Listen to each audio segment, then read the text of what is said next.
শুরু হলো চাকমা সম্প্রদায়ের মানুষদের ঐতিহ্যবাহী বিজু উৎসব। আজ থেকে শুরু হলো চাকমা সম্প্রদায়ের মানুষদের ঐতিহ্যবাহী বিজু উৎসবে 3 দিন ব্যাপী চলবে এই ঐতিহ্যবাহী বিজু উৎসব।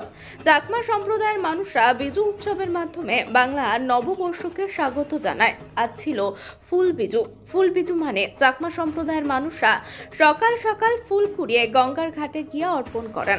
শুক্রবার সকালে ছোট্ট পার্বত্য ত্রিপুরার রাজধানী আগরতলা রানীর পুকুর পার চাকমা সম্প্রদায়ের মানুষদের ফুল বিজু অনুষ্ঠিত হয়। তারপর চাকমা সম্প্রদায়ের মানুষরা এক সুবিশাল র্যালি করে আগরতলা কুঞ্জবন স্থিত বুদ্ধ মন্দিরে গিয়ে পুজো অর্পণ করেন। বিজু উৎসব হচ্ছে চাকমা সম্প্রদায়ের মানুষদের সবচেয়ে বড় সামাজিক উৎসব। দিনটার তাৎপর্য কি, মানে কিসের জন্য আপনারা পালন করেন? এটা আমাদের ট্রেডিশনাল ওই চাকমা সমাজের একটা ট্রেডিশনাল আর কি।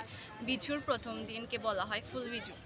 তো ফুল বিজুতে আমরা ওই ফুল তুলে আনি, সকালে ভোরে ঘুম থেকে উঠে ফুল তুলে আনি, ফুল তুলে এনে এখানে ভাসিয়ে দিই, প্রার্থনা করে ভাসিয়ে দিই।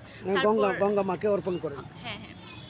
তারপর এখান থেকে রেলি করে আমরা ওই আমাদের ওই যে বৌদ্ধ মন্দির আছে, বৌদ্ধ মন্দিরে গিয়ে ওই মানে প্রার্থনা করে ওখানে পাঁচজন খাওয়া হয় আর কি। পাঁচজন হচ্ছে আমাদের ট্র্যাডিশনাল চাকমা সমাজের, মানে বর্ষবরণের জন্যই কিন্তু এই দিনটা হয়। ধন্যবাদ।